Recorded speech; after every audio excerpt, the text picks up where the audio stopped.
महंगाई की बात करेंगे। अवाम पर महंगाई का एक और बम गिराने की तैयारी कर ली गई। ओगरा ने पेट्रोलियम मसनूआत की कीमतों में इजाफे की समरी पेट्रोलियम डिवीजन को अरसाल कर दी।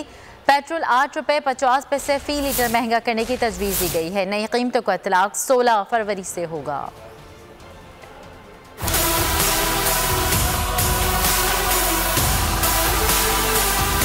मुल्क में महंगाई का तूफान, अवाम पर मजीद बम गिराए जाने का इम्कान। ओगरा ने पेट्रोलियम मसनूआत में इजाफे की समरी पेट्रोलियम डिवीजन को भिजवा दी, जिसमें पेट्रोल की कीमत में 8 रुपये 50 पैसे फी लीटर इजाफे की तजवीज़ दी गई है। जराये का कहना है कि समरी में हाई स्पीड डीजल की कीमत में 5.50 रुपये फी लीटर इजाफे की तजवीज़ दी गई। पेट्रोलियम मसनूआत की कीमतों में रद्दबदल का हतमी फैसला वज़ीर आज़म करेंगे और नई कीमतों का इतलाक 16 फरवरी से होगा।